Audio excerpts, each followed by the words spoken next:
Nós hoje vamos falar sobre a vida de Jonas, e o tema é mesmo quando a desobediência é persistente.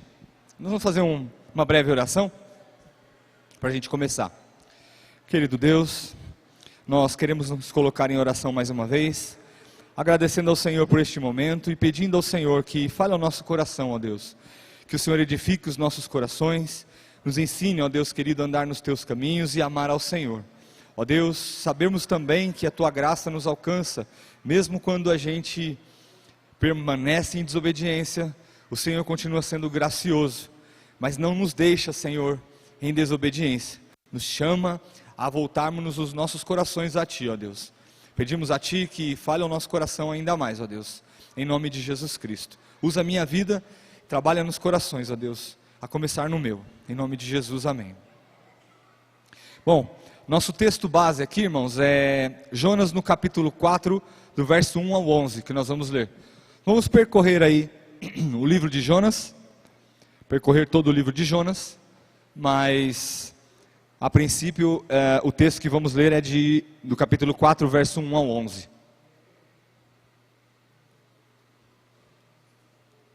Nós estamos seguindo o livro O Triunfo da Graça na Vida Prática. Já falamos sobre diversas personagens bíblicos, né? Como Jonas, vamos falar hoje, Jefté, Gideão. Falamos sobre Davi, sobre Manassés, Abigail. E hoje vamos para Jonas. E em breve partiremos para os personagens do Novo Testamento. Podemos ler? Jonas no capítulo 4, verso 1 ao 11. Com isso, desgostou-se Jonas extremamente e ficou irado. E orou ao Senhor e disse: Ah, Senhor, não foi isso que eu disse estando ainda na minha terra? Por isso me adiantei fugindo para Tarsis, pois sabia que és Deus clemente e misericordioso, e tardio em irar-se, e grande em benignidade, e que te arrependes do mal. Peço-te, pois, ó Senhor, tira minha vida, porque melhor me é morrer do que viver. E disse o Senhor: É razoável essa sua ira? Então Jonas saiu da cidade e assentou-se ao oriente da mesma, e ali fez uma enramada, e repousou debaixo dela à sombra, até ver o que aconteceria à cidade. Então fez o Senhor Deus nascer uma planta que subiu por cima de Jonas, para que fizesse sombra sobre a sua cabeça, a fim de livrar do seu desconforto. Jonas se alegrou em extremo por causa da planta, mas Deus no dia seguinte, ao subir da alva, enviou um verme, o qual feriu a planta, e esta se secou. Em nascendo o sol, Deus mandou um vento calmoso oriental. O sol bateu na cabeça de Jonas, de maneira que desfalecia pelo que pediu para si a morte, dizendo: Melhor me é morrer do que viver. Então perguntou Deus a Jonas: É razoável essa tua ira por causa da planta? Ele respondeu: É razoável a minha ira até a morte. Tornou o Senhor: Tens compaixão da planta que te não custou o trabalho, a qual não fizeste crescer, que numa noite nasceu e numa noite pereceu? E não hei de ter compaixão da grande cidade de Nínive, em que há mais de 120.000 pessoas que não sabem discernir entre a mão direita e a mão esquerda, e também muitos animais? Bom, nós temos aqui um tema sobre desobediência, né? E mesmo na desobediência, nós vemos a graça de Deus sobre um homem, o profeta do Senhor aqui. Antes, porém, de nós nos focarmos em Jonas, nós temos que lembrar que esse tema desobediência, ele percorre por toda a Bíblia. O tema desobediência começa desde o início de suas páginas com nossos primeiros pais, não é? Adão e Eva, a sua história é baseada de fato na graça e na misericórdia de Deus, mas também em que os nossos primeiros pais se rebelaram contra Deus. Em Gênesis no capítulo 3, nós vemos a rebeldia dos nossos primeiros pais, a desobediência deles e a consequência terrível que trouxe até nós, né? Trouxe para toda a humanidade. Mas mesmo assim, Deus não desistiu dos nossos primeiros pais e também da humanidade, prometendo assim que um descendente da própria Eva, ou seja, da própria humanidade que pecou contra o Senhor, haveria de ser o Salvador, a fim de remir este humano, esse ser que Deus criou e pecou, se rebelou contra Deus.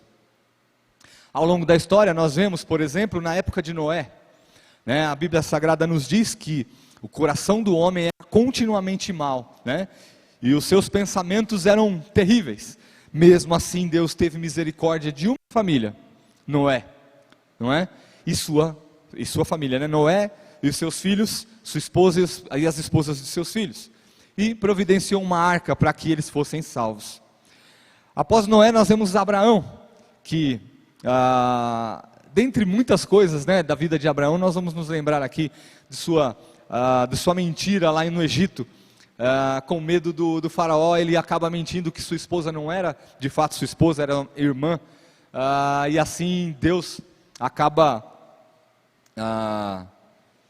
dando um jeito ali de avisar Faraó. Obviamente Faraó não a toma como esposa, porque ela era muito bonita, mas não somente esse pecado de Abraão, nós conseguimos observar outros, em que Sara, muito preocupada com a descendência de Abraão, acaba entregando sua serva a Abraão: suscita filhos aí, porque eu de fato não vou dar filhos a você, sendo que Deus já havia prometido que ela teria filho. Nós vemos também em sequência o seu filho Isaque, que da mesma forma que o pai cometeu o mesmo pecado, indo ao Egito e também mentindo, dizendo que sua esposa não era sua esposa. Tínhamos então para Jacó, onde nós vemos um pecado atrás do outro, uma desobediência atrás da outra, né? Não somente de Jacó no seu início ali, em que ele rouba a primogenitura do seu irmão, juntamente com sua mãe, né? Nós vemos ali também os seus filhos, onde os seus filhos acabam querendo matar o seu irmão mais novo por inveja, mas de certa forma eles conseguiram amenizar aquilo. Obviamente a mão de Deus trabalhando. José não morreu, mas foi vendido como escravo ao Egito. Mesmo assim Deus trabalhou com sua graça e misericórdia a fim de preservar a vida de todos, né? Entre outros nós vemos diversos, né? Nós chegamos em Davi alguns dias atrás, nós chegamos em Manassés, nós chegamos em vários outros homens de Deus, homens que são personagens bíblicos em que desobedeceram a Deus e mesmo assim Deus foi de grande misericórdia e usou de sua graça para com eles. Hoje o nosso foco então é sobre a rebeldia e obstinação descarada de Jonas, não é? Se nós percorrermos aqui capítulo 1 de Jonas, no verso 2 e 3, nós vamos ver a ordem de Deus: dispõe-te, vai à grande cidade de Nínive e clama contra ela, porque a sua malícia subiu até mim. Jonas se dispôs, mas para fugir da presença do Senhor, para Tarsis. E tendo descido a Jope, achou um navio que ia para Tarsis. Pagou, pois, a sua passagem e embarcou nele, para ir com eles para Tarsis, para longe da presença do Senhor. Deus havia lhe dado uma ordem, e ele que o fez foi totalmente ao contrário, não é? E nós vemos então essa rebeldia e obstinação descarada de Jonas, né? Ele sabia o que devia fazer, porém quis fazer ao contrário. Ele, como profeta de Deus, recebia a palavra de Deus. O verso 1 diz: veio a palavra do Senhor a Jonas. Ou seja, a palavra do Senhor vinha a Jonas constantemente, não é? Um profeta de Deus ouvia a voz do Senhor. Ele era um homem de Deus, ele era um homem que recebia a palavra de Deus e entregava ao povo, como profeta. Porém, ele se obstina de tal forma que ele pega um navio totalmente contrário a Tarsis, né? a Nínive, e acaba indo longe, querendo fugir da presença de Deus, como se alguém pudesse fugir, não é? Como profeta de Deus, Jonas desfrutava de pelo menos 3 privilégios inestimáveis. Ser um servo do Senhor, como acabo de dizer, ele ouvia Deus falar, ele era um servo do Senhor. Onde ele ia, lembrem-se, Samuel, mais para trás, ele era muito reconhecido. Onde ele ia, as pessoas sabiam quem ele era um servo de Deus. Ou seja, ele tinha grande estima entre o povo, não é? ele tinha um senso de destino à frente dele, ou seja, ouvindo a voz de Deus, ele sabia o que poderia acontecer mais à frente. Ele tinha o privilégio de saber. Pense, irmãos, uma das coisas que o ser humano mais quer na sua vida é controlar o seu próprio destino. Isso aí, meu irmão, você vê em tudo quanto é área da nossa vida. A gente se previne contra a doença, a gente se previne com relação por exemplo, a gente paga um seguro para que nossa família fique segurada se a gente morrer, não é? A gente quer nos precaver sobre todas as coisas, não é? Que nós pudermos. E Jonas tinha esse privilégio, de certa forma, de Deus, não é? E ele também desfrutava da comunhão íntima de Deus. Ele ouvia a voz do Senhor, ele tinha uma relação íntima com Deus, que outras pessoas não tinham o mesmo privilégio que ele. Mas, apesar de tudo isso, ele acabou tentando fugir da presença de Deus. Apesar de tanto privilégio que ele tinha diante de Deus, ele acaba fugindo da presença de Deus. A história de Jonas é uma das mais conhecidas, né, na Bíblia. Eu digo, quem é que não conhece a história de um homem que, fugindo da presença de Deus, acabou caindo no mar, um peixe grande foi lá, o engoliu, e ele orou a Deus e Deus o livrou? Não é? As crianças entendem que não devem seguir o exemplo dele, ou seja, o exemplo dele tem que ser não seguido, né? Não podem seguir aquele exemplo, devem seguir ao contrário. Jovens e adultos preferem discutir as possibilidades de um homem dentro de um peixe e o seu suco gástrico teria corroído este homem ou não, como é que ele sobreviveria ali respirando ou não.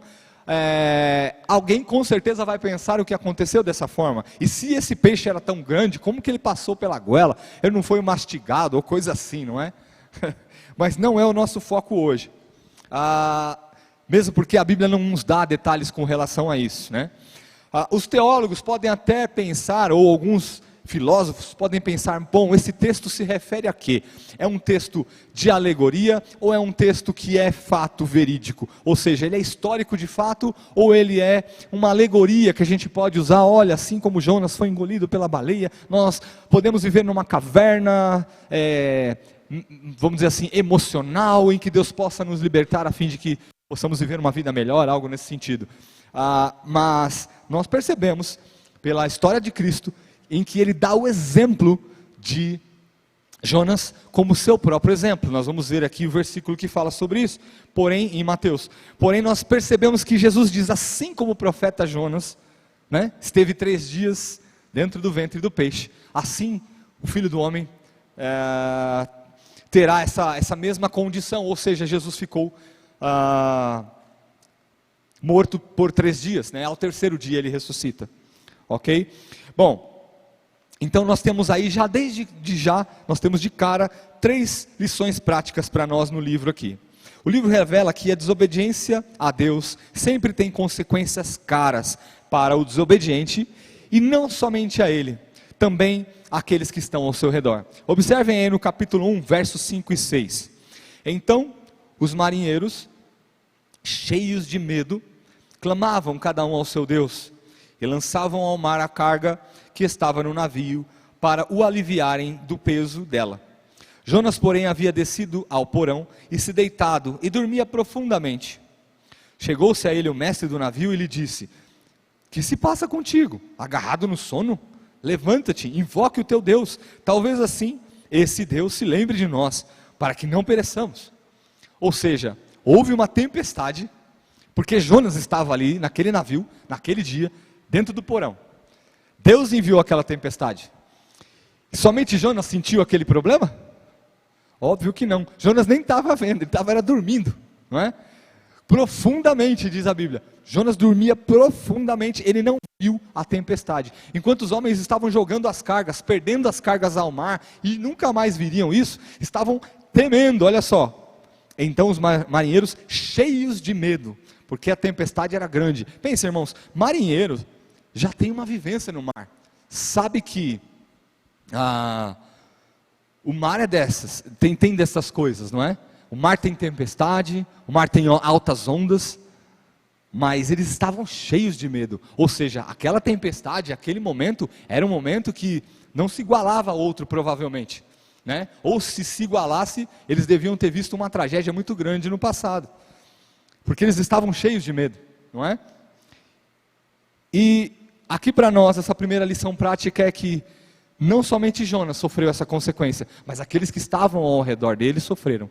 Ou seja, quando nós desobedecemos a Deus, não somente nós sofremos as consequências, mas aqueles que estão ao nosso redor, pode ter certeza, sentirão também. Principalmente as nossas famílias, né? Os que estão diretamente ligados a nós, não é? Sofrerão isso. Bom, a segunda lição prática aqui é que a inclinação do rebelde, do profeta rebelde, não morreu no coração dele e nem morreu dentro do ventre do peixe. Ou seja, ele pediu perdão a Deus, ele foi restaurado, mas mais adiante nós vamos ver isso. Porém, a rebeldia do seu coração não morreu ali. Ou seja, não morreu apenas com Jonas, porque a rebeldia do coração humano não só estava no coração dele, mas como no coração de todas as pessoas. A rebeldia do coração humano está enraizada em nós. E isso não morre. Quando a gente morre, por exemplo, isso passa de pai para filho, de filho para o filho do filho. Não é? Porque nós somos pecadores desde o ventre de nossa mãe, vamos dizer assim, né? Nascemos no pecado, né? Como já disse Davi no Salmo. A terceira lição, a despeito da desobediência do profeta, Deus não desistiu dele e revelou sua graça a todos. Por quê? Nós percebemos que eles começaram a jogar tudo para fora do barco, começaram a orar aos seus deuses. E até o capitão do navio chegou para ele e falou: dormioco, não dorme não, pelo amor de Deus, acorda aí e ore ao seu Deus, vamos orar a todos os deuses, quem sabe um deles nos ouve, quem sabe o seu Deus aí nos ouve, não é? Então Jonas cai em si e diz: bom, eu sou servo do Senhor, sou profeta do Senhor, isso está acontecendo por causa dele. Por causa dele não, né? Porque eu o desobedeci, não é? E dessa forma eles jogam Jonas no mar, temendo, não é? Eles não jogaram Jonas sem temer, porque pensaram: bom, nós vamos jogar você ao mar, e aí, o que vai acontecer com a gente? Se você morrer, não é? Mesmo assim, nós vemos que Deus não desiste de Jonas. Ele é lançado ao mar, a fim de que o mar se acalme, mas Deus envia o grande peixe e o guarda. Porque se ele permanecer naquele mar, agitado do jeito que estava, com toda certeza ele morreria ali. E Deus enviou o peixe para livrá-lo, não é? Apesar de o engolir, né, e de levá-lo para dentro do ventre, né? Deus enviou ali por sua graça e não desistiu de Jonas. Depois de 3 dias, né, ele orou ao Senhor e o peixe foi lá e jogou ele de volta para a terra. Imagine isso. Se uma grande baleia engolisse um homem no meio do mar. Eu digo uma grande baleia porque temos notícias aí de que as baleias são um dos maiores peixes do mundo, não é? Um exemplo, tá? Porque a Bíblia não diz se era baleia ou que peixe que era, mas nós usamos como exemplo a baleia, não podemos afirmar que era, ok? Enfim, se alguém é engolido por uma baleia, qual é a probabilidade dele ser jogado em terra firme de novo? Uma que, se ele for jogado no meio do mar, no meio do nada, sem nada que possa salvá-lo, né? Ele morre ali mesmo, né? E duas, que se ele for engolido, qual a probabilidade dele ser jogado de volta para a terra, né? Enfim, Deus cuidou de Jonas ali, ainda assim, e não desistiu dele. Bom, portanto, esse livro resume como Deus, em sua bondade, não desiste do rebelde, mas o cerca com sua graça, mesmo em momentos de obstinação do coração. Mas isso nos leva a dizer: bom, então sendo assim eu posso pecar que Deus vai me tirar do meu problema? Vejam, irmãos, nós dizemos aqui que tem consequências caras a nossa desobediência. Veja a desobediência, por exemplo, que a gente falou algum tempo atrás, de Davi. A sua desobediência causou uma terrível destruição na sua família, né? Filho matando filho, um filho roubando o reino do seu próprio pai, o traindo de tal forma.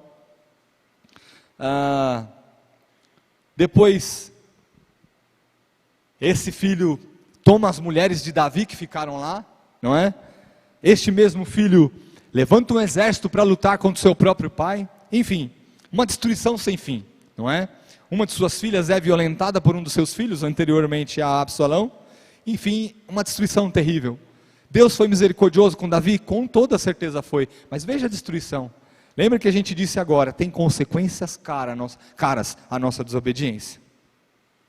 Também observamos que a maneira com que Deus tratou Jonas é um modelo de como ele continua a tratar com o coração rebelde, que tende a se desviar de seus caminhos e do centro da vontade de Deus. Ou seja, a maneira que Deus tratou com Jonas é uma das maneiras que Deus pode tratar com o rebelde ainda hoje. Não podemos dizer que é somente dessa forma que Deus trabalha, mas que há claros exemplos de como Deus trata com o coração rebelde. Ok? Bom, o livro de Jonas, agora vamos ao contexto, né? É uma biografia parcial do profeta. Eu queria pedir para um dos irmãos, o primeiro que levantar aí, que conseguir, abrir em 2 Reis, no capítulo 14, 2 Reis 14, verso 23 e 29.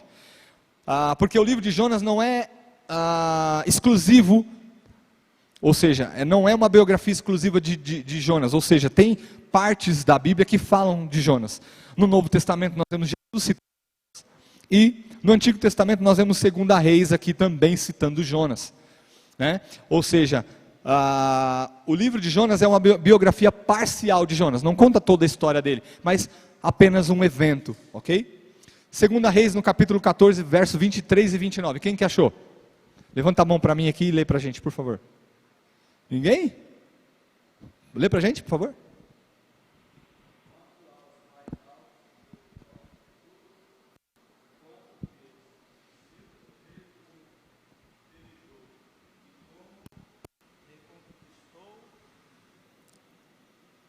Damasco e Amate, pertencentes a Judá, para Israel. Devedora não estão escritos no livro da história dos reis de Israel. Descansou Jeroboão em seus pais como os reis de Israel, e Zacarias, seu filho, reinou em seu lugar. Ok, conseguimos observar então, irmãos, que Jonas foi citado aí como alguém que profetizou na época de Jeroboão II, não é? A única profecia mencionada no livro de Jonas é essa do primeiro capítulo aqui no verso 1 e 2 que a gente já leu, né? Dispõe-te e vai à grande cidade de Nínive e clama contra ela, porque a sua malícia subiu até mim. Ou seja, há outras profecias como esse versículo que a gente leu agora, né? 2 Reis aí, capítulo 14, verso 23 e 29, onde Jonas, ele profetizou na época de Jeroboão II, né? E ele foi contemporâneo também de alguns profetas que nós conhecemos, como Amós, como Oséias e Miqueias, que profetizaram no reino do norte, em Israel, e contemporâneo também de Isaías, que profetizou em Judá, no reino do sul, ok? Bom, o reinado de Jeroboão II, como o nosso irmão leu agora, foi marcado por prosperidade econômica, né? Apesar de Jeroboão ter andado não ter andado nos caminhos do Senhor, porque lembre-se, reis de Israel, não teve um sequer que andou nos caminhos do Senhor.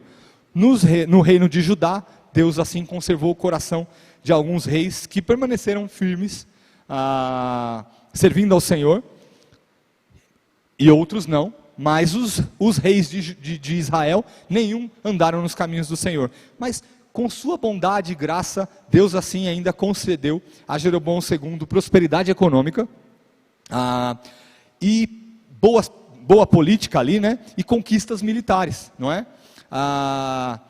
Como disse aí, né? Ele conquistou Amitai, segundo a palavra do profeta Jonas. Conquistou Amitai não, conquistou a cidade, não lembro o nome agora.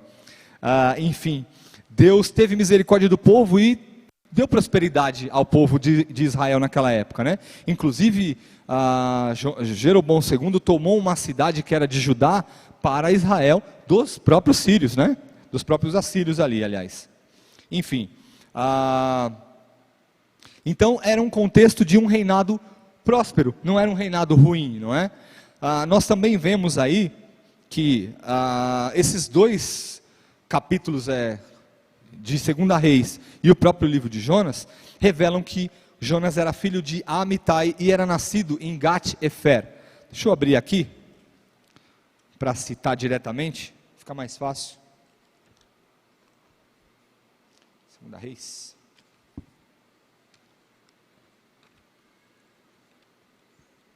Segunda Reis 14. Aqui.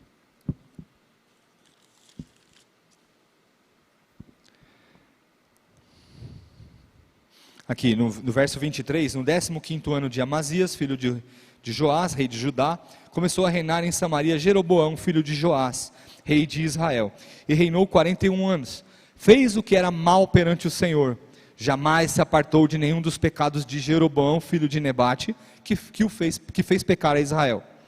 Restabeleceu ele os limites de Israel, desde a entrada de Ramate até o mar da planície, segundo a palavra do Senhor Deus de Israel, a qual falara por intermédio do seu servo Jonas. Vejam, filho de Amitai, o profeta, o qual era de Gat-Hefer, ou Gat-Hefer.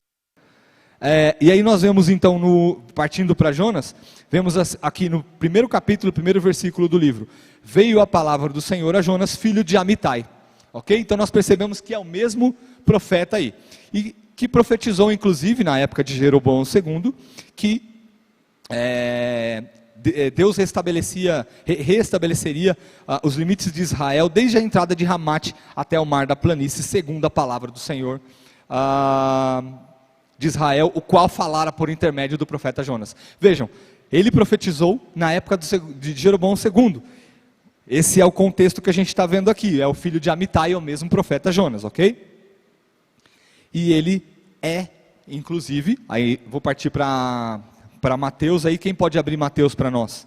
Ou Lucas? Mateus 16, 4 e Lucas capítulo 11, verso 23 e 30.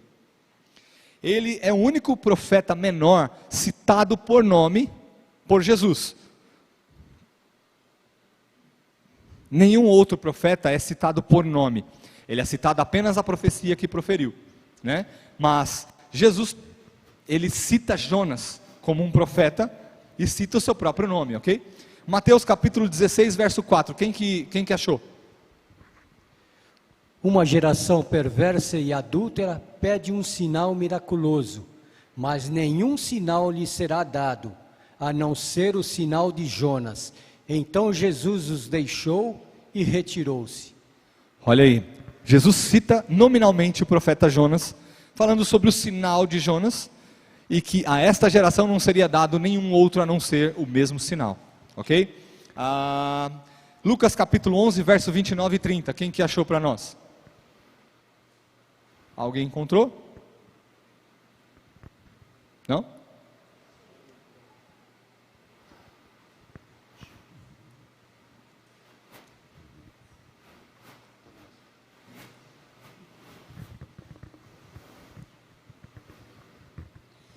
Como se afluíssem as multidões, passou Jesus a dizer: esta geração é perversa, pede sinal, mas nenhum sinal lhe será dado, senão o de Jonas. Porque assim como Jonas foi sinal para os ninivitas, o Filho do Homem o será para esta geração. Olha aí, Jesus citando Jonas como um profeta do Antigo Testamento, e é o único profeta menor que Jesus cita no Novo Testamento. Bom, esse é aí basicamente o contexto do livro de Jonas, né? Ou seja, da vida de Jonas na época que ele viveu. O livro ele pode ser dividido em duas partes centrais aí. Descreve primeiramente o perfil do profeta teimoso, suas consequências, sua oração e arrependimento, e depois descreve como o Senhor tratou pessoalmente do profeta desobediente no capítulo 4, que é o nosso tema de hoje, né? Nosso texto tema. Bom, a desobediência de Jonas não deve ser interpretada como um mero capricho, mas havia dificuldades reais para que Jonas fosse a Nínive, na capital da Síria, que era famoso, irmãos, famoso por violência, feitiçaria, arrogância e imoralidade. O povo assírico era conhecido na região ali dos povos ao redor por fazerem, vejam vocês, decapitavam os seus inimigos e faziam pirâmides das cabeças dos inimigos. Né? Eles gostavam de mostrar isso, para gerar medo de fato nos seus inimigos, nas nações ao redor. Né? Eles gostavam de fazer também, inclusive, os livros históricos aí, que não são cristãos, né? Mas livros históricos, que contam que os assírios gostavam de arrancar a pele do inimigo, né? do seu mártir ali, né? do seu inimigo mesmo, arrancar a pele dele com ele ainda vivo. Pensem nisso. Olha a maldade que existia no coração desses homens. Além de mutilar os seus inimigos, eles mutilavam, cortavam desde um pedacinho do dedo, cortavam a mão, cortavam um braço, cortavam uma perna, mutilava a pessoa, né? Nós conseguimos perceber, aí a gente pode pular um pouquinho para frente aí do profeta Jonas para o profeta Naum. Eu separei aqui, para a gente ler rapidamente. Naum, logo após Jonas, vem Miqueias e depois vem Naum. Se vocês quiserem acompanhar a leitura, no capítulo 1, verso 1, diz assim: sentença contra Nínive, livro da visão de Naum, o Eucosita. Ou seja, o profeta Naum profetizando contra Nínive.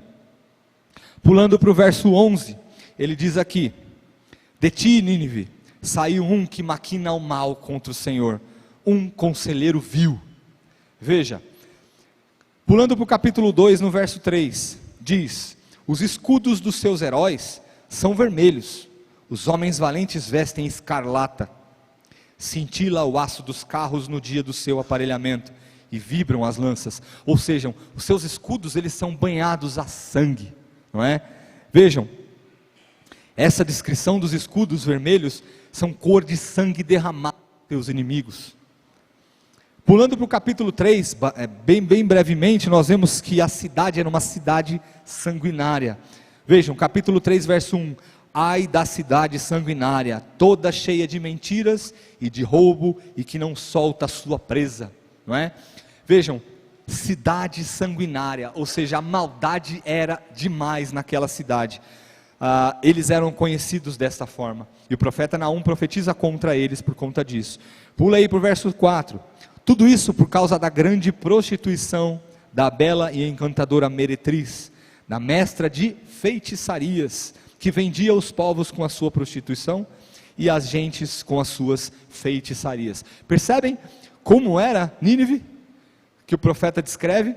Era uma cidade cheia de maldade, cheia de sangue, né? Como contei para os irmãos aqui, prostituição, feitiçaria, adoravam diversos deuses, faziam suas oferendas aos deuses, né? Verso 19 aí do capítulo 3 de Naum: não há remédio para a tua ferida, a tua chaga é incurável, todos os que ouviram a tua fama, bateram palmas sobre ti, porque sobre quem não passou continuamente a tua maldade? Ou seja, a maldade da Assíria devia ter invadido os povos ao redor, não é? Todos conheciam a sua fama naquele tempo, e não nos admira Jonas não querer ir até lá, né? Não nos admira Jonas simplesmente dizer: Deus, eu não quero ir para lá, não gosto daquele povinho não. Não é somente isso, nós vemos que o coração dele foi obstinado, mas ele tinha, vamos dizer assim, um panorama gigantesco do povo de Nínive, como era aquela cidade de fato, não é? Mas a ênfase dada no livro, voltando para Jonas aqui, não pode ser a do grande peixe, mas sim da grande graça de Deus, que usa da sua misericórdia para com o profeta, e também para com uma grande cidade como Nínive, que tinha também o seu pecado chegado ao limite. Veja, Deus é gracioso, meus irmãos, porque Ele diz aí: dispõe-te e vai à grande cidade de Nínive, e clama contra ela, porque a sua malícia subiu até mim. Ou seja, Deus deu uma grande tolerância, a fim de que o povo pudesse se arrepender, não é? Não enviou apenas Jonas, vejam, também o profeta Naum profetizou contra Nínive. Mesmo assim, nós percebemos o coração duro de Jonas, não querendo ir cumprir uma ordenança do próprio Deus, não é? Nós vemos que Jonas, ele é inconstante em suas emoções, né? Em momentos ele está triste até a morte, pedindo a morte. Em outros momentos Deus levanta uma planta de um dia para o outro, e ele está extremamente feliz, porque a planta o cobriu, não é? Logo depois que o bicho foi lá, comeu a planta, de um dia para o outro ela morreu, ele está novamente muito triste. Pede a morte a Deus, porque a planta foi-se embora. Há um estudioso chamado Palmer Robertson. Ele diz que Jonas era um homem de paixões, mas não era um homem de compaixão. Ou seja, ele tinha diversas paixões, inclusive amava muito a si mesmo, mas não teve compaixão das almas que estavam em Nínive, né? Que ele queria ver a destruição. Vejam, ele sobe até um alto monte, senta lá, vamos observar a destruição de Nínive, porque esse povo não pode ser perdoado, pelo amor de Deus. Mas vem a graça de Deus sobre o povo, e ele, olha, quero morrer, não quero mais viver, para mim é muito melhor a morte, não é? Bom, depois que Jonas, a gente entende pelo contexto que Jonas conhecia a fama daquela cidade, daquela nação, Jonas também percebeu que a sua pregação fez efeito, não é? E o seu coração, mais obstinado ainda, queria a morte, porque ele não queria ver a misericórdia de Deus sobre Nínive, porque ele sabia de tudo o que acontecia ali, né? Não somente de ouvir falar, mas provavelmente ele devia ter ouvido outros profetas profetizarem contra Nínive, saber que outras cidades foram destruídas, porque, vejam irmãos, aquele último versículo do capítulo 3 de Naum diz que, quem é que não conhece a sua fama? Quem já não sofreu com você? Não é? Jonas sabia dessa fama terrível, e ele não queria aceitar que Deus perdoaria um povo tal dessa forma, não é? E ele sabia que a falta de arrependimento de Israel levaria Israel à ruína, porém o despertamento de Nínive levaria Deus a usar de misericórdia com este povo. Veja, não somente Jonas profetizava para Israel, mas também, como a gente falou, Amós, Oséias, Miqueias profetizavam para Israel se arrepender dos seus pecados, mas o povo não se arrependia, e Deus era longânimo, mas ele sabia que isso ia levar Israel a se destruir, né? A ser destruída, levaria Israel à ruína. E também sabia que Deus era misericordioso. Vejam, no capítulo 4, ele diz: não foi isso que eu te disse, estando ainda na minha terra? Por isso me adiantei fugindo para Tarso, pois sabia que és Deus clemente e misericordioso, e tardio em irar-se, e grande em benignidade, e que se arrepende do mal. Eu sabia que o Senhor ia se arrepender do mal, e não ia fazer esse mal a Nínive. Mas ele sabia que Israel não se arrependia. Também esse era um problema do seu coração. Sabia que Israel não estava se arrependendo, ia ser levado à ruína, mas que Deus podia usar de misericórdia com Nínive, e ele temia isso, que o povo se arrependesse. Ele temia isso, irmãos. Bom, ainda assim concluímos que, por essas passagens, que o que levou ele a fugir daquele jeito era que ele não queria ver a misericórdia de Deus sobre aquele povo. Ou seja, ele fez de caso pensado, porque ele não queria que Deus usasse de misericórdia com Nínive. Ele não queria que Deus fosse gracioso com aquele povo que tinha uma grande fama, e sabendo também que o povo de Israel seria levado à ruína, porque não se arrependia. Assim, o livro mostra um profeta que decide fugir de Deus, mas também um Deus que não desiste do profeta, e ainda assim não desiste do coração obstinado daquela nação. Nós podemos tirar algumas lições que são principais dos textos, do texto, né, do livro de Jonas. São duas coisas: o que ela ensina sobre a desobediência, e o que ela ensina sobre a maneira com que Deus trata com o desobediente.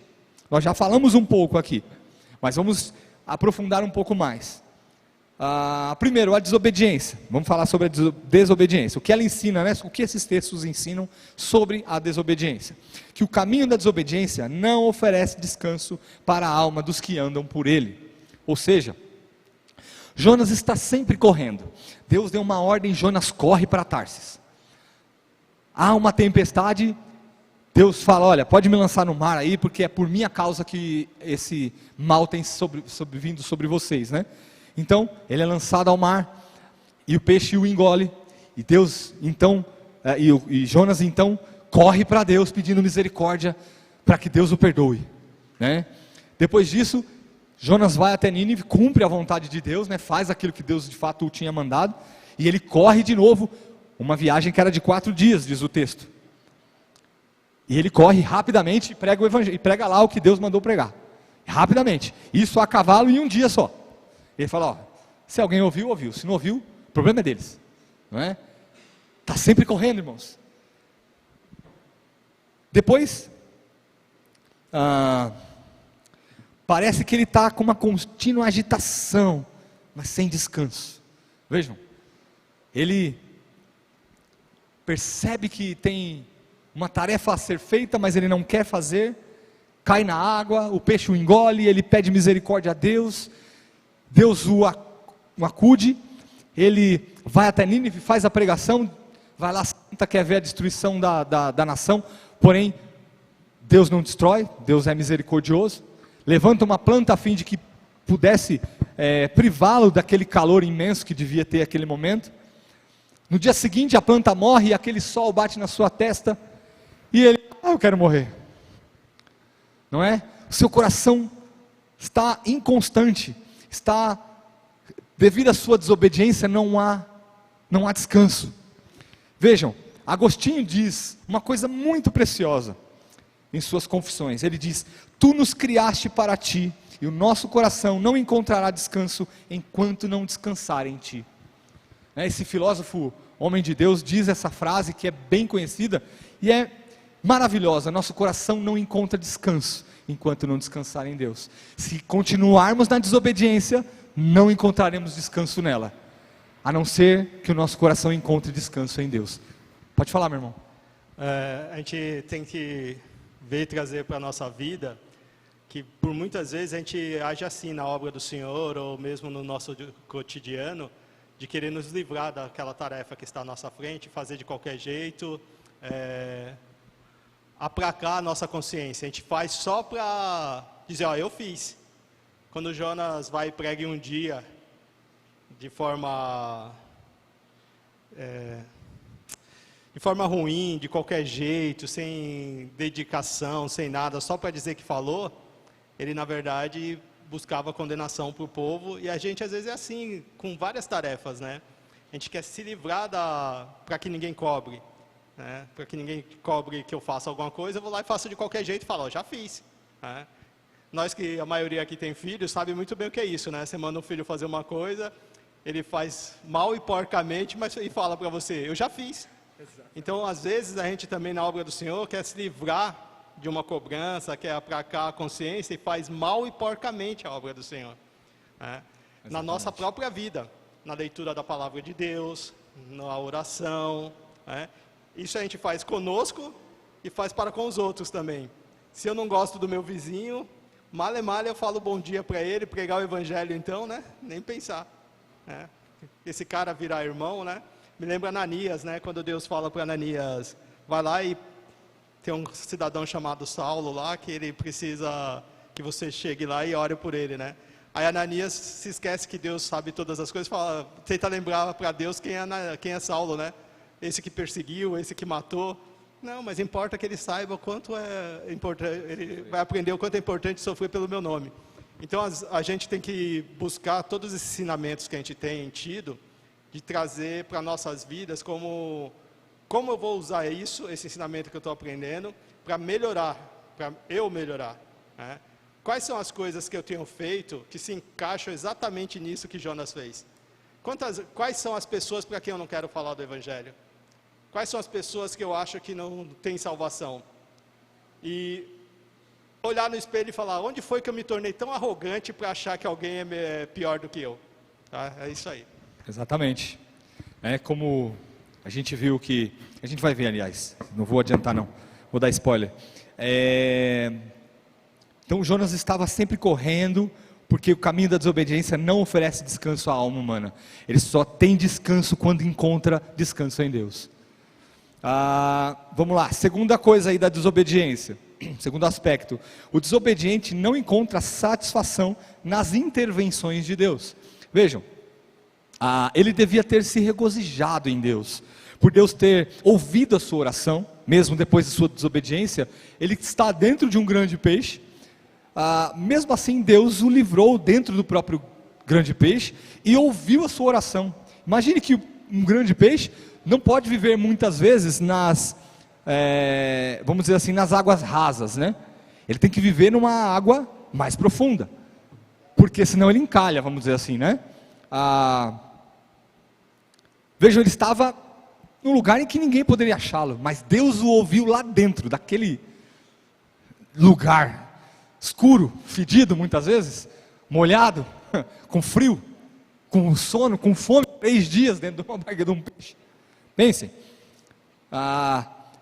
ele devia ter se regozijado com Deus ouvir sua oração, restaurado a profeta, porque ele ainda assim queria que Jonas fosse lá e pregasse, né? Falasse a palavra de Deus ao povo, e também porque quando ele pregou, o povo ouviu a sua voz, ou seja, a voz de Deus, mas foi através do profeta, ou seja, a sua palavra pregada foi ouvida, não é? A alegria de um profeta, vamos dizer assim, deveria ser ouvir a voz de Deus, transmitir a palavra de Deus a alguém, e essa pessoa ouvir a voz de Deus, se arrepender, se achegar a Deus. Não seria bonito se tudo fosse desse jeitinho? O profeta se alegraria dessa forma, mas mesmo assim ele não se alegrou. Mesmo assim, ele não encontrou satisfação nas intervenções de Deus em sua vida. Ele ficou desgostoso com o arrependimento do povo. Tanto que ele diz, bom, eu não disse para o senhor que o senhor ia ser misericordioso? Aí, o povo se arrependeu, não estou falando? Por isso que eu não queria vir. Ficou desgostoso porque o povo se arrependeu. A compaixão de Deus soou como mal para Jonas, né? Vejam que no capítulo 3, verso 10 diz, viu Deus o que fizeram, como se converteram do seu mau caminho, e Deus se arrependeu do mal que tinha lhes dito que faria, e não fez. Quando Jonas viu isso, ele quer a morte. Agora não me importa mais viver, não é? O único momento de alegria do livro que Jonas tem é quando ele se alegra quando a planta o cobre, né? Ou seja, ele se alegrou em satisfazer uma necessidade que ele tinha no momento. E ele ficou feliz extremamente, lembram? Né? Ele diz aqui, então fez o Senhor Deus nascer uma planta, verso 6, que subiu por cima de Jonas para que fizesse sombra sobre sua cabeça, a fim de o livrar do seu desconforto. Jonas, pois, se alegrou em extremo por causa da planta. Se alegrou em extremo, né? Ou seja, o texto ainda diz que não foi apenas uma alegria, foi uma alegria extrema. E ele se alegrou por isso, porém, não se alegrou quando Deus usou de misericórdia com o povo rebelde. Ele se alegrou por um contentamento apenas pessoal, um conforto apenas de sua própria vida, olhando apenas o seu próprio umbigo, não é? Como uma criança mimada mesmo, como citou o nosso irmão. O único momento de alegria então, do livro, foi quando ele ganha a planta e protege do sol. Porém, a alegria durou pouco, quando a planta morreu, revelando sua insatisfação com Deus. A insatisfação dele não é porque a planta morreu, mas era uma insatisfação com o Deus que fez a planta morrer, né? Porque diz claramente, mas Deus no dia seguinte, ao subir da alva, enviou um verme, o qual feriu a planta, e esta se secou. A insatisfação de Jonas não era com a situação em si, mas era com o Deus que governava essa situação como um todo. A insatisfação do nosso coração, meus irmãos, muitas vezes não é com a situação, é com o Deus que causa a situação. Deus, por que eu estou vivendo isso? Muitas vezes nós questionamos ao Senhor, e a insatisfação é com o Deus que governa a nossa vida. Vejam, irmãos, Deus é o Deus da providência. Ele nos causa mal?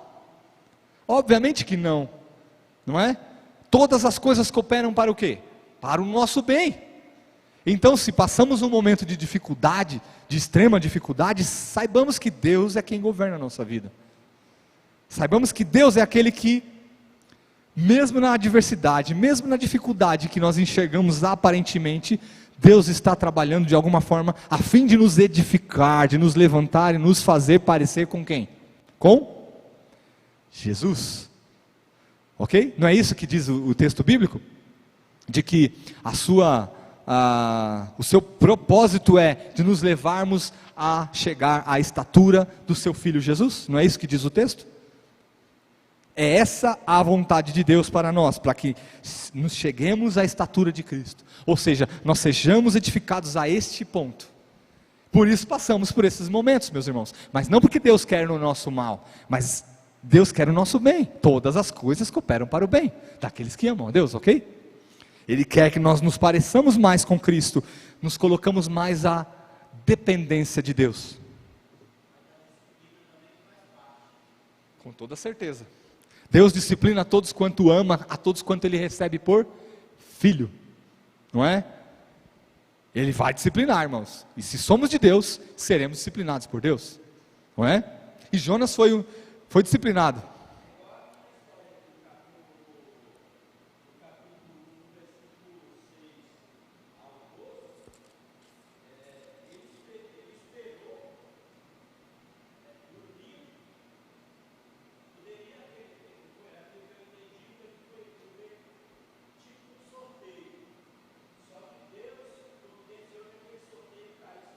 Exatamente.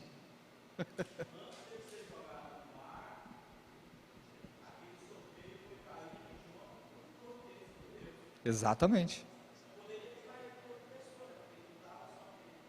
E ele não se revelou até ser sorteado, não foi?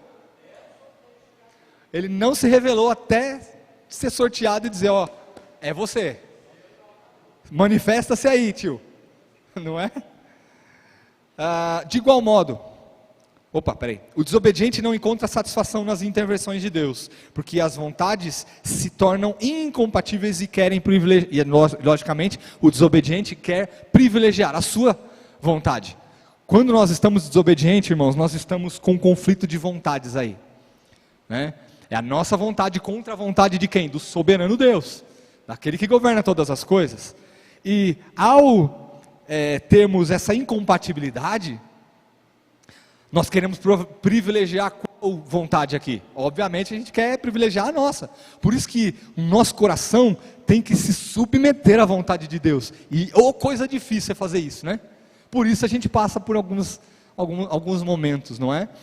Muitas vezes, irmãos, aquele momento em que vivemos de dificuldade é para nos humilhar de fato. Veja, Deus fala isso com o povo de Israel: fiz vocês passarem fome no deserto, vocês terem problemas lá naquele deserto, mas eu fiz isso para humilhar vocês, para que vocês saibam que nem só de pão vive o homem, mas de toda a palavra que sai da boca de Deus. Deus disse a eles que eles deveriam passar por isso para saberem quem são, na verdade, são de Deus, são do Senhor, e o Senhor os fez passar, mas não os fez morrer. O Senhor os fez passar para que eles pudessem entender que eles eram de Deus, e nem somente daquelas necessidades básicas, mínimas, que um ser humano precisa: comer todos os dias, tomar água todos os dias, não é? Eles não vivem apenas daquilo, mas vivem de toda a palavra que sai da boca de Deus. Ou seja, a vontade de Deus para as nossas vidas, quando entra em conflito, temos que baixar nossa cerviz, nós temos que nos humilhar diante do Senhor, a fim de que a vontade de Deus prevaleça em nossa vida. Senão, enquanto continuarmos em desobediência, vamos ter problema, né? Não vamos encontrar satisfação, meus irmãos, né? Quando somos contrariados por Deus, já achamos que Ele nos abandonou. Assim, preferimos acreditar que é melhor, aí o autor diz isso, né? É melhor reinar no inferno do que servir no céu, né? Nós estamos mais satisfeitos em reinar lá no inferno do que sermos servos no céu. Ou seja, quem é que quer ser servo?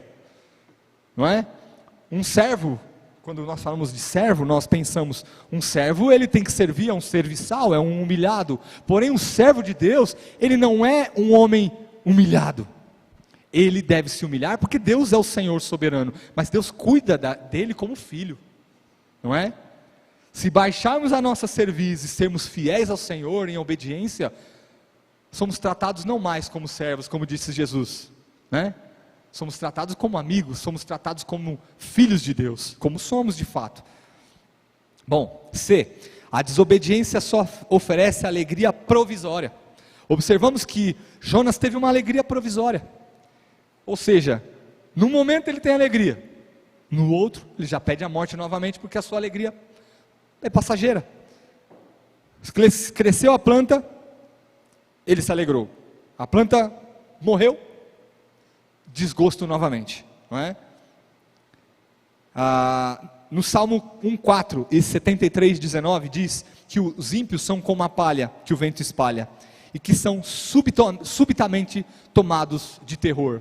Porém o servo do Senhor, que confia no Senhor, ele sabe que Deus é um Deus providente, que mesmo na situação difícil, na situação terrível, Deus o tem guardado, né? Mesmo em situações de perseguição, meus irmãos, os servos do Senhor permaneceram firmes no Senhor, permanecendo firmes sabendo que Deus o guardaria, que o Senhor o guardaria, tanto que nós encontramos, irmãos, grande esperança em Deus, quando observamos que nossa vida não se limita somente aqui, como Paulo disse, se esperamos somente por essa vida, somos os mais miseráveis dos homens, porque nossa vida passa como um sopro. E o que vem depois disso? A morte. Diz Eclesiastes que aquele que vai à sepultura já não tem mais o que fazer, já não tem mais obra, já não tem mais nada, acaba-se ali. É assim. A nossa vida é dessa forma, meus irmãos? Não, nós temos uma grande esperança em Deus, não é? Por isso a nossa alegria não é passageira quando estamos em Deus. A agenda do desobediente é essencialmente egoísta e procura apenas a sua própria satisfação. Jonas tem uma alegria passageira e logo vem o descontentamento e frustração dos seus planos, nos mostrando como essa alegria era insuficiente por ele ter pedido até a própria morte, né? A alegria de Jonas era insuficiente, apesar de ele ter se alegrado extremamente, como diz o texto, mas era passageira. De um dia para o outro essa alegria extrema desapareceu, ao ponto dele pedir a morte. Ele já não queria mais nem viver se a planta não existisse mais, não é? A planta morreu, não quero mais viver. Se ela morreu, eu não quero mais, não é? Bom, outro aspecto aí da desobediência é a rejeição ao próprio Deus. No capítulo 4, verso 2, diz: e orou ao Senhor e disse: Senhor, não foi isso que eu disse estando ainda na minha terra? Por isso me adiantei fugindo para Tarsis, pois sabia que és Deus clemente e misericordioso, e tardio em irar-se, e grande em benignidade, e que te arrependes do mal. Ou seja, Jonas não estava rejeitando apenas a palavra do Senhor, ele estava rejeitando o próprio Deus. Jonas reage ao perdão de Deus, mostrando que era contrário ao caráter de Deus, que é clemente e misericordioso. Veja, ele era contrário a isso, dizendo: Senhor, não foi isso que eu disse, estando na minha terra ainda, que o Senhor é um Deus clemente, que o Senhor ia perdoar eles? Foi isso que eu disse. Ou seja, não me conformo com o caráter de Deus, não me conformo com esse modo do Senhor agir, não é? Sempre que rejeitamos os caminhos de Deus, rejeitamos o próprio Deus. Quando rejeitamos a palavra de Deus, rejeitamos aquele que envia essa palavra, aquele que profere a palavra, que é o próprio Deus. Quando estamos em desobediência, irmãos, nós estamos rejeitando o próprio Deus.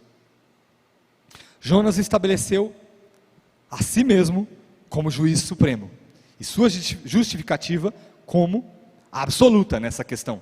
Ou seja, Jonas se identificou como o juiz da questão, dizendo: se fosse eu, destruiria o povo inteiro. Veja, eles merecem isso, não é? Olha só a fama deles. Eu destruiria, Senhor. Se fosse o Senhor, eu destruiria. Não foi isso que eu disse? O Senhor é misericordioso e clemente, tardio em irar-se. Está vendo? Eu não falei que o Senhor ia arrepender-se do mal que falou que ia fazer? Nem precisava vir aqui, está vendo? Mais ou menos isso, né? Só Deus na causa. Nós somos assim, irmãos. Em resumo, quando alguém se afasta dos caminhos do Senhor, é porque já se afastou primeiro do Senhor. E nos caminhos do Senhor, irmãos, não entendam apenas: deixei de ir à igreja. É quando eu estou dentro da igreja e deixo a palavra de Deus não causar mais impacto em mim. Quando a Bíblia, ela não faz mais diferença para o meu coração. Ela já não me leva mais a pensar nos meus modos de viver. Quando a minha vida já não faz sentido eu seguir ou não a palavra de Deus, tanto faz para mim, entende? Quando nós deixamos com que a palavra de Deus não cause mais impacto em nós, é porque de fato nós já abandonamos o Senhor dessa palavra. Quando ela não faz mais diferença para nós, meus irmãos, é porque nós já deixamos o Deus da palavra. E nós podemos estar aqui dentro muitas vezes, não é só deixei de vir à igreja, não é? Estando aqui dentro, e a palavra de Deus não faz mais sentido para nós, ela já não causa mais impacto em nós, é porque nós já abandonamos o Deus da Bíblia. Nós já abandonamos esse Deus que nos manda de fato nos analisarmos a nossa vida, guiarmos a nossa vida pela palavra de Deus, observarmos os nossos caminhos, corrigirmos os nossos caminhos. Porque, irmãos, somos pecadores. Nossa vida está em constante luta. Todos os dias nós travamos uma batalha contra o pecado no nosso coração. Ele sempre está lá batendo na porta querendo entrar.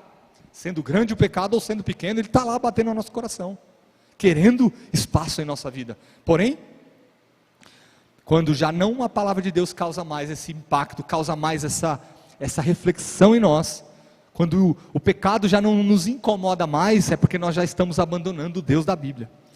Amém? Bom, nós falamos então sobre a desobediência. O segundo aspecto que nós íamos tratar é sobre a maneira como a graça de Deus triunfa sobre a desobediência humana. Essa história revela a persistência de Deus em amar até o servo rebelde. E mostra como Deus lida na conquista ao seu servo rebelde e na conquista ao povo rebelde. Primeiro, Deus questiona a coerência do desobediente. Veja, no versículo 6 ele diz: então fez o Senhor Deus nascer uma planta e subiu por cima de Jonas para que fizesse sombra sobre a sua cabeça, a fim de o livrar do seu desconforto.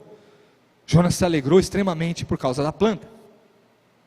Depois, no verso 9, Deus pergunta a Jonas: é razoável essa tua ira por causa da planta? Ou seja, Deus questiona a coerência da ira de Jonas. Essa ira que você está aí por causa da planta é razoável? E Jonas, ele é rebelde. Ele diz: é razoável a minha ira até a morte. Minha ira é razoável. Ou seja, eu tenho razão em me irar. Mas ele estava se irando o quê? Por causa da planta. Contra quem? Contra o próprio Deus. Jonas era um profeta do Senhor. Era um homem que ouvia a voz de Deus, dialogava com Deus. Ele era enviado do Senhor. E ao mesmo tempo, obstinado. Coração obstinado. Se irando contra Deus. Não era só contra a planta. Não é porque o verme apareceu ali. Era contra o próprio Deus. Veja. Jonas era dominado pelas paixões. E vai de ira à alegria e depois volta da alegria novamente à ira. Assim, Deus pergunta se essa ira toda resulta em algum bem. Ou seja, essa tua ira vai te trazer algum bem? Resulta em alguma coisa boa? Lembrem-se, irmãos, que Deus faz uma pergunta semelhante a um outro personagem bíblico. Lembram lá do comecinho? Deus pergunta a quem? A Caim, dizendo: é razoável você pensar dessa forma? É assim que você tem que pensar? Ou seja, veja bem, o pecado está à porta do teu coração, está batendo aí todos os dias, mas cabe a você governá-lo, cabe a você dominá-lo. Não deixe isso entrar no seu coração, não é? A pergunta que Deus faz a ambos aí no caso, questiona a coerência da atitude deles. Ou seja, é coerente essa sua ira? É razoável? Tem razão você em pensar dessa forma? Porque morreu uma planta? E mais para frente, Deus diz: você tem compaixão de uma planta que não te custou trabalho nenhum, o qual você não fez crescer, que numa noite nasce e na outra perece, e hei eu de ter compaixão, e não hei eu de ter compaixão de uma grande cidade, como Nínive, que tem, quantas pessoas? 20 mil pessoas, mais de 120 mil pessoas. Você tem compaixão de uma planta, e não hei eu de ter uma compaixão de uma cidade com mais de 120 mil pessoas? Que ele diz ainda que não sabem discernir entre a mão direita e a esquerda, e tem também muitos animais. Deus questiona então a Jonas, e questiona inclusive a atitude de benignidade, ou seja, além do mais, a atitude de benignidade de Deus era o próprio fundamento do perdão que ele experimentou ao ser ouvido de dentro do grande peixe. Ou seja, Jonas, ao clamar a Deus, foi perdoado. Jonas, ao clamar ao Senhor, viu a misericórdia de Deus chegar até si. Porém, Deus não usaria da mesma misericórdia que teve com Jonas não usaria com outro? Ou seja, o coração obstinado de Jonas era diferente, como citou o nosso irmão, do coração do povo da cidade de Nínive? Era diferente, irmãos? Não, obviamente que não. O coração de todos eles eram obstinados, ponto. Todos pecaram e destituídos estão da glória de Deus, como diz Paulo. Presbítero, é curioso que hoje nós agimos parecido com isso, a questão de Jonas com a planta e com as pessoas, né? Quero deixar bem claro que não tenho nada contra animal, eu até tenho um cachorrinho em casa, gosto do meu pet, a gente trata ele super bem, mas as pessoas hoje dão mais valor a um animal do que a uma criança. Você vê a quantidade de movimento que tem, as redes sociais são inundadas por movimentos para salvar cachorros que estão abandonados, que estão largados nas ruas, né? E eu não vejo nenhum movimento, nenhum, ou quase nenhum, ou perto, comparando um com o outro, é quase nulo, de movimento para salvar as crianças que passam fome, que estão na rua, que estão largadas, pessoas adultas também que estão na rua. Ou seja, a nossa compaixão, às vezes, ela é maior com um animal, com uma planta, do que com um ser vivo. Então nós não estamos muito diferente de Jonas, tá? É fogo. Até brinquei semana passada que as aulas pareciam, até não sei se comentei com você, de tipo, não vai chegar numa aula minha mais light, eu só estou batendo. Mas é que é curioso, né? Como nós ainda hoje somos parecidos com os mesmos defeitos, com os mesmos erros que Jonas. Exato. Que deu mais valor à planta do que a 120 mil pessoas. Exatamente. Nós damos mais valor a um animal. Não estou dizendo, de novo, tá? Eu acho que tem que tratar o animal bem mesmo. Se você tem um animal, você tem que cuidar, tudo. Mas ele não pode ser mais importante do que uma pessoa. Tá? Milhões de crianças morrem por dia de inanição, de fome. Se você for olhar para a África, parece o fim do mundo lá, né? E a gente não se preocupa com isso, mas aí a gente faz um movimento imenso para salvar cachorros. Não estou de novo, tá? Não estou dizendo que tem que maltratar o cachorro, que ele não tem um valor, o animal. Mas sim, ele, perto do homem, perto do ser humano, do homem, das crianças, a palavra de Deus mesmo diz, né? Se Deus cuida bem assim dos lírios, dos animais, dos pássaros, o que não faria pelo homem? Sim. Tá? Então, assim, a gente tem que trazer isso para nós também, porque às vezes a gente passa por cima do mendigo na rua, mas se a gente vê um cachorro logo em seguida maltrapilho, maltratado, a gente vai lá e quer socorrer. Mas o mendigo a gente passou por cima e nem tchum. Tá? Então a gente tem que, de novo, né, olhar todos esses ensinamentos que estão trazendo para nós, não é para vocês não, tá? É para nós. Eu, primeiro lugar aqui. E ver o que a gente precisa mudar. O quão igual a Jonas nós temos sido. O ponto é esse mesmo.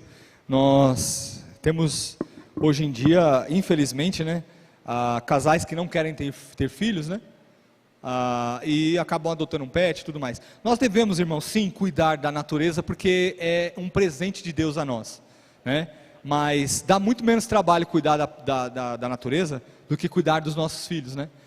A gente tem um trabalhão para cuidar deles, um trabalhão. É grande o nosso trabalho, porque nós estamos formando gente, nós estamos formando pessoas, né? Nós estamos formando... Oi? Nunca acaba, nunca acaba. Exatamente, né? Depois que nasce um filho, um pai nunca mais dorme igual, né? Não dorme porque às vezes acorda de madrugada para mamar, depois ele cresce um pouquinho mais, e tem as preocupações em ensiná-lo, educá-lo, e depois que cresce também, né? Enfim, para nós, os nossos filhos sempre deverão ser cuidados, né? Muitas vezes. Vamos lá. Outro aspecto aqui, irmãos, é que a desobediência humana não frustra os planos de Deus, né? Vejam, Deus não se rende aos caprichos do desobediente. Na agenda de Jonas, os ninivitas não poderiam ser alvo da misericórdia de Deus e deviam ser destruídos, tanto que ele sentou lá no monte e esperou Deus destruir, né? Mas Deus não atendeu o seu desejo. Deus não aceitou a fuga de Jonas para Tarsis, enviou a tempestade, enviou o peixe e mandou ele de volta para Nínive. Deus cumpriu sua vontade, mesmo com a obstinação do coração de Jonas. Não atendeu ao profeta, a oração do profeta dizendo, então me é melhor morrer, me tira a vida. Deus não fez isso, não tirou a vida dele naquele momento. E também cumpriu o seu plano em todas as etapas. Ele foi lá, pregou. Viagem de 4 dias, lembrem-se, ele pregou um dia só. Mesmo assim, o povo se arrependeu. Chegou aos ouvidos do rei que Deus iria destruir. O rei baixou um decreto no mesmo instante, todo mundo se humilhando. Todos se vestiram de pano de saco, cinza na sua cabeça, vamos nos humilhar. E Deus se arrependeu do mal que faria. Deus não cumpriu a vontade do desobediente, mas cumpriu toda a sua vontade mesmo com a desobediência dele, né? Deus poderia ter desistido de Jonas, desistido de Nínive, dado a morte a Jonas no momento em que ele pediu, destruído Nínive, destruído até o povo de Israel, porque todos estavam no mesmo barco. Ou seja, como eu disse antes, todos pecaram, destituídos estão da glória de Deus. Todos estão no mesmo barco em desobediência ao Senhor. Diz a Bíblia, todos pecaram. Não há um sequer que busque a Deus. Não há um sequer que louve ao Senhor de fato. Ou seja, todos carecem da glória de Deus. Tanto Jonas, que era um profeta, e vejam, obstinado. Tanto Israel, que Jonas pregava. Tantos profetas que Deus levantou para pregar. Mesmo assim, eles não se arrependiam e chegaram à ruína. Tanto quanto os outros povos que adoravam outros deuses. Todos estão destituídos da glória de Deus. Isto é maravilhoso na doutrina bíblica, irmãos, porque Deus tem misericórdia de quem Ele quer ter misericórdia. Se nós estamos aqui, é porque Deus teve misericórdia de nós. Não merecíamos nada. A doutrina cristã bíblica, ela é enfática nisso. Deus teve misericórdia de você. Seja muito grato, porque muitos não estão aqui. E se nós fôssemos condenados, Deus seria justo em nos condenar, mas somos salvos pela sua misericórdia e sua graça, por isso estamos aqui. Da mesma forma, Deus não desiste do profeta, Ele faz o profeta questionar, Ele tenta usar, vamos dizer assim, né, os irmãos aí que são da área da pedagogia, né, tenta usar uma pedagogia com ele, a fim de que ele entendesse que Deus deve ter misericórdia das pessoas, muito mais do que plantas que nascem num dia e morrem no outro dia, né? Bom, eu tenho poucos minutos, né? Vamos avançar aqui. A desobediência resulta em privações de alegrias maiores. O livro registra a insatisfação do profeta com o perdão de Deus e sua ira contra o próprio Deus. Depois mostra que Deus o havia preparado 4 coisas para Jonas. Preparou o peixe, preparou a planta, depois o verme e o vento calmoso. Demonstra a graça de Deus em pequenas coisas e também nas grandes. No grande peixe que foi enviado, mas também no pequeno verminho que foi enviado para destruir a planta. Demonstra o que Deus trabalhando no coração de Jonas a fim de fazê-lo entender a sua misericórdia, a sua graça, não é?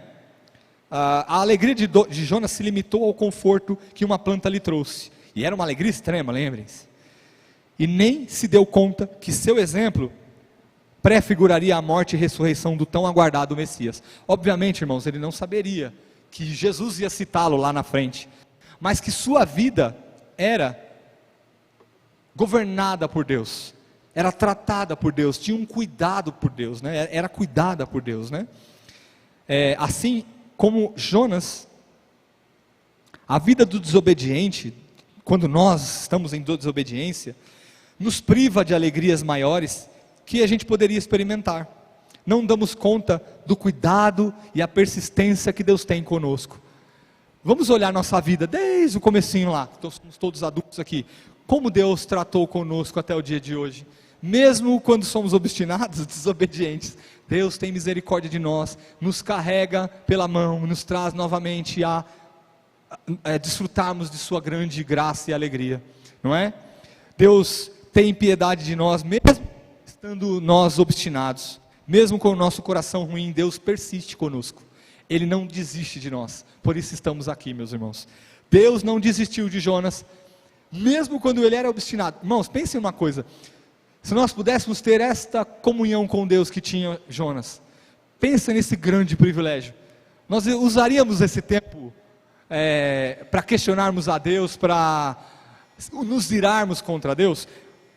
A princípio a gente pensa que não, mas de tal forma que o nosso coração é tão obstinado quanto o dele, nós não, se andássemos em desobediência, nós não observaríamos o tão grande privilégio que é ouvir a voz de Deus, sermos enviados de Deus, não é? Outro aspecto aqui, já estou acabando, irmãos. Deus exerce a mesma misericórdia a servos e não servos. Ou seja, a mesma misericórdia que Deus usou com Jonas, Deus também usou com Nínive, não é? Jonas se obstinou, pecou contra o Senhor, pediu perdão e mesmo assim foi ouvido. Da mesma forma, Deus agiu com Nínive. Nínive estava em pecado, Deus já tinha tolerado muito, enviou o profeta, assim como enviou a Israel. Israel não se arrependia, mas Nínive se arrependeu. E Deus assim não enviou a destruição que havia prometido. Deus usou da mesma forma, do mesmo ambiente, com Jonas, com Israel e com Nínive. Do mesmo jeitinho Deus trabalhou assim. Porém Jonas preferiu sentir compaixão da planta do que do povo, não é? Valorizou algo transitório do que almas eternas. Tamanha a distorção de pensamento de Jonas. Ou seja, ele preferiu a coisa transitória, a planta, a ver as pessoas salvas, né? Preferiu a destruição daquele povo, obviamente por vingança, né? Sendo profeta, talvez ele saberia que a Assíria entraria em Israel, destruiria Israel, seria a nação que Deus poderia usar para destruir Israel, já que Israel não se arrependia, não é? A lição de Deus a todos é que Deus não era Senhor apenas de Israel, mas de todos os povos. O Senhor Deus é Senhor de todos os povos, mesmo aqueles que não o conhecem. Deus é Senhor de todos os povos. Vejam, diversas profecias que nós encontramos nos profetas maiores ou menores, não são apenas para Israel. Há profecias como Naum, a profecia para Nínive, a profecia contra a Babilônia, há profecias contra o Egito. Diversos lugares nós vemos isso. Por quê? Porque Deus é Senhor de todas as nações. Tanto que disse a Abraão lá atrás: todas as famílias das terras serão abençoadas através de ti. Por quê? Porque Ele é Senhor de todas as nações. Em Jesus, Ele revela que o Senhor Jesus é Senhor de todas as nações. Lá em Apocalipse nós vemos que Ele traria povo de todas as línguas, de todas as nações, de todas as raças, para serem servos do Senhor, ok? A mesma graça usada com Israel e o próprio Jonas estava sendo usada com Nínive. Deus tinha motivos tanto para destruir um, quanto o outro, quanto até o próprio profeta, mas não o fez.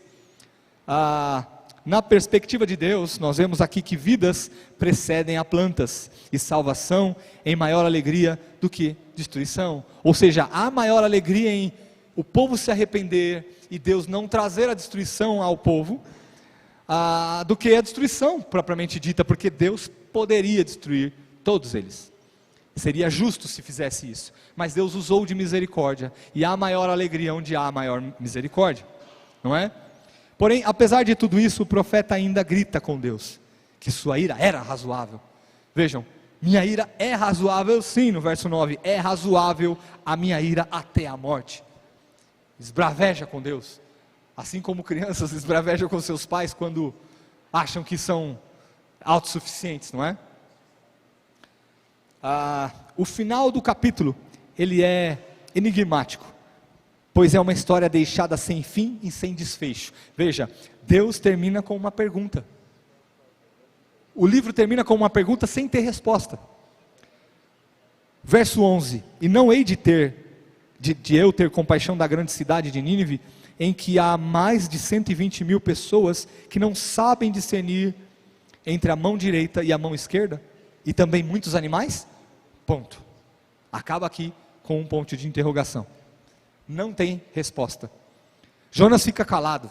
O texto não diz o que Jonas fez, mas podemos dizer que nós não temos a resposta franca de Jonas nesse momento, para que nós mesmos também analisemos se a nossa coerência, se a nossa ira razoável é razoável contra Deus, muitas vezes quando estamos em desobediência. Nos leva a pensar dessa forma, quando o texto termina com uma pergunta, para que nós tenhamos a consciência de responder essa pergunta, não é? Bom, vamos aplicar um pouquinho, daqui a pouquinho o pessoal está subindo, são coisas rápidas aqui. A exemplo de uma criança que desobedece, mesmo sem ser ensinada, ou seja,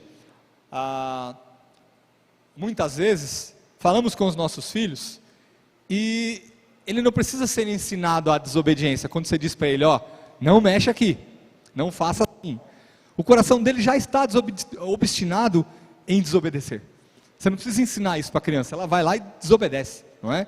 Mesmo assim, nós vemos que os nossos corações são inclinados à desobediência, né? A desobedecer, e que a maldade está dentro do nosso coração, e nosso coração ele é enganoso, não é? Nós lemos em Naum aqui, dizendo que a ferida do coração de Nínive era uma ferida incurável, assim como Jeremias já dizia para quem? Para o próprio Israel. Isso prefigura também a nós, né? Ou seja, diz de nós, né? Que a nossa ferida ela é incurável, irmãos, ou seja, o pecado que há em nós é incurável, somente um pode cuidar dessa ferida, quem é? O próprio Cristo que morreu por nós, a fim de nos dar um novo coração, um coração de carne, ao invés de um coração de pedra, que não ouvia a voz de Deus. Hoje nós podemos ouvir a voz de Deus. Há 3 aspectos da rebeldia humana, em que Paul Tripp, que é um conselheiro cristão, que tem muitos livros baseados em criação de filhos, né? Ele destaca, o primeiro é a autonomia. A autonomia é o primeiro aspecto da rebeldia no coração humano, comunica ao rebelde que ele tem o direito de fazer o que ele quiser. Ou seja, quando nós estamos rebeldes, coração desobediente, nós pensamos que podemos fazer o que quisermos, não devemos satisfação a ninguém, podemos fazer aquilo porque nós mandamos em nós mesmos. Porém, se nós formos lá em Eclesiastes, no capítulo 11, verso 9, ele diz o quê? Jovem, curte sua vida, faz o que você quiser, ande pelos seus próprios caminhos, segundo o desejo do seu coração, mas saiba, que a tudo isso, Deus trará juízos sobre você, Deus pedirá conta de tudo isso, pode andar do jeito que você quiser, mas saiba, lembre-se, Deus trará juízo sobre isso. O segundo aspecto é autossuficiência. Esse aspecto faz o rebelde acreditar que ele não precisa de nada, e não tem de se submeter a ninguém, ele é autossuficiente, não precisa de Deus, não precisa de mais ninguém, ele é autossuficiente. Quando estamos em rebeldia, nós achamos que não precisamos de mais nada, só precisamos daquilo, não preciso de mais nada, só daquela plantinha, não é? E o terceiro aspecto é o autoenfoque, leva o rebelde a agir como centro do mundo, ou seja, nós focamos apenas aquela nossa necessidade do momento, aquele desejo que nós temos daquele momento, aquilo é tudo que eu preciso, não é? Esse aspecto leva o rebelde a agir como um egoísta mesmo, observando apenas o seu próprio umbigo, sem levar em conta o que pode acontecer com os que estão ao nosso redor. A consequência nossa, a gente diz, bom, eu posso sobreviver com essa consequência, mas nós não observamos que essa consequência também tem problemas para aqueles que estão ao nosso redor. Bom, podemos apenas julgar Jonas com todos esses aspectos, porém, nós observamos que encontramos todas essas características nos nossos corações. Jonas nada mais é um espelho de nós mesmos. Se Jonas era privilegiado em ouvir a voz de Deus, da forma que ouvia, nós somos privilegiados em termos a revelação completa de Deus, a palavra do Senhor. E muitas vezes não obedecemos a palavra do Senhor. Lemos a Bíblia, mas não dispomos o nosso coração à obediência a ela. Não é? Nosso coração não é disposto a obedecer. Da mesma forma que Jonas ouvia a voz de Deus, nós podemos ouvir a voz de Deus na sua palavra, e nosso coração permanece obstinado. A maneira como reagimos a quem Deus é, e aos seus caminhos, mostra muito mais sobre nós, do que quando nós falamos alguma coisa. Nós falamos, não Senhor, quero te louvar, quero ser fiel, mas a nossa reação, quando nós estamos passando por isso, mostra muito mais de nós, de como, né, como procedemos de fato, do que quando nós dizemos. Ou seja, as nossas palavras, elas não demonstram de fato como reagimos quando Deus age com disciplina com a gente, ok? E por fim, aqueles que proclamam a graça de Deus devem ser os primeiros a desejar que essa graça triunfe primeiro sobre nós, sobre as nossas fraquezas pessoais, a fim de que também possamos ver essa graça de Deus triunfante no coração daqueles que estão ao nosso redor, ou daqueles que estão em desobediência persistente diante de Deus. Ou seja, a graça de Deus primeiro atinge os nossos corações, a fim de que possamos, com a nossa desobediência no coração, sermos corrigidos, sermos moldados, e Deus possa nos ajudar com as nossas fraquezas, a fim de deixarmos elas e vivermos para Deus, nos desembaraçarmos delas e vivermos para Deus. E também observarmos, ao falarmos do amor de Deus para as pessoas, a fim de que elas se achegam a Deus e sua desobediência também seja deixada de lado. Amém, irmãos? Podemos observar aí que a graça de Deus, mesmo com a desobediência de Jonas, triunfou sobre isso, né? Triunfou sobre a desobediência de Nínive, e também Deus foi muito longânimo com Israel, enviando os seus profetas, não é? Que o Senhor possa falar mais ao nosso coração ao longo do dia. Vamos orar? Senhor Deus, sabemos que somos tal como Jonas, muitas vezes obstinados, Senhor, muitas vezes nos irando contra o Senhor, mas, Senhor, sabemos que a Tua graça é superior a tudo isso. Obrigado por nos enviar Jesus, que é o nosso Salvador, que é Senhor de todas as nações, que mesmo tendo misericórdia de Jonas, servo do Senhor, teve misericórdia também de Israel e também de Nínive. E o Senhor assim nos fez chegar a sua palavra a nós e teve misericórdia de nós. Nos fez chegar a nós, Senhor, a morte de Cristo no Calvário causou impacto em nossas vidas e por isso estamos aqui, porque o Senhor teve misericórdia de nós. Da mesma forma, Senhor, eu te peço que o Senhor quebrante o nosso coração, a fim de que não sejamos obstinados, Senhor, mas sim sejamos moldados por Ti e vivamos a Tua graça, vivamos gratos por Tua graça, vivamos gratos porque o Senhor nos alcançou, o Seu Evangelho nos alcançou e fomos transportados do reino de trevas para um reino de luz, maravilhosa luz.